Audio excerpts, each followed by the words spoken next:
सुल्तानपुर में मैं गया, वहाँ पे चेतराम मोची जी, तो मेरी दोस्ती हो गई उनसे। मैंने गाड़ी रोक दी, मैं वहाँ जाके बैठ गया। 40 मिनट में उनके साथ बैठा, मैंने देखा हुनर की कोई कमी नहीं है। उनको आप कोई भी जूता दे दो और कहो भैया इसको बना दो, मतलब ब्रांडेड जूता हो, ये आपने पहना हुआ ये हो, कुछ भी 2-3 घंटे में वही जूता आपको मिल जाएगा, उससे अच्छा मिल जाएगा। मैंने उनसे पूछा आप यहाँ कितने साल से हो? कहते हैं 40 साल से हूँ राहुल जी। फिर मुझे देख के कहते हैं राहुल जी ये मेरा बेटा है, अब ये यहाँ मेरे साथ काम नहीं करना चाहता। तो मैंने कहा क्यों? सिर नीचे करके कहते हैं कि राहुल जी 40 साल में मुझे किसी ने इज्जत नहीं दी। एक ही आदमी ने, मेरे पिता ने मुझे रिस्पेक्ट दी। अकेले काम कर रहे थे। मैंने उनसे पूछा, मैंने कहा एक बात बताइए, अगर आप अपने काम को थोड़ा इम्प्रूव करना चाहते हो तो आप क्या कदम लोगे? एकदम उन्होंने मुझे बोला कि देखिए राहुल जी एक मशीन है, मैंने उसकी फोटो देखी, अगर वो मशीन मुझे मिल जाए तो मेरा काम डबल हो जाएगा। ऐसे ही बहुत महंगी मशीन नहीं थी, हमने किसी राजनेता से वो मशीन डोनेट करा दी और उनको हमने मशीन दी। 3 महीने बाद मुझे फोन आता है, चेतराम मोची जी कहते हैं राहुल जी मैं बड़ा खुश हूँ। मैंने कहा क्यों? कहते हैं राहुल जी मेरी अब 2 दुकानें हैं, 10 लोग मेरे लिए काम करते हैं।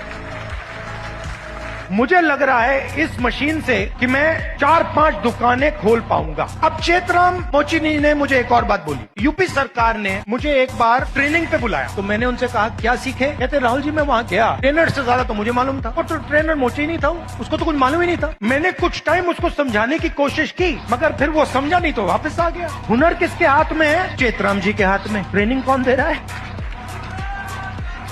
तो बात समझिए क्यों? क्योंकि ट्रेनिंग का नेटवर्क कंट्रोल में है। मशीन क्यों नहीं मिल रही? बैंक का सिस्टम कंट्रोल में है। ट्रेनिंग क्यों नहीं हो रही? क्योंकि चेतराम जी ट्रेनिंग के सिस्टम में ही नहीं है। जिसके पास हुनर है, जिसके पास ज्ञान है, वो ट्रेनिंग करा ही नहीं रहा है। इससे मैंने क्या सीखा? मैंने तेलंगाना के चीफ मिनिस्टर को चिट्ठी लिखी और मैंने उनको सुझाव दिया। मैंने कहा कि देखिए ये पता लगाइए आप कर सकते हैं या नहीं, आप सर्टिफिकेशन सेंटर बनाइए। तेलंगाना में लाखों मोची है, उस नेटवर्क के अंदर हुनर है, कैपेबिलिटी है। मैंने चीफ मिनिस्टर से कहा कि ट्रेनिंग इनसे करवाइए। जो गुरु शिष्य की परंपरा है हिंदुस्तान में, हजारों मोची ट्रेनिंग कराएंगे, सर्टिफिकेशन सरकार करेगी, और जब एक मोची ट्रेनिंग करेगा और उसका शिष्य सर्टिफिकेशन पाएगा तो मोची के बैंक अकाउंट में सीधा सरकार पैसा डालेगी।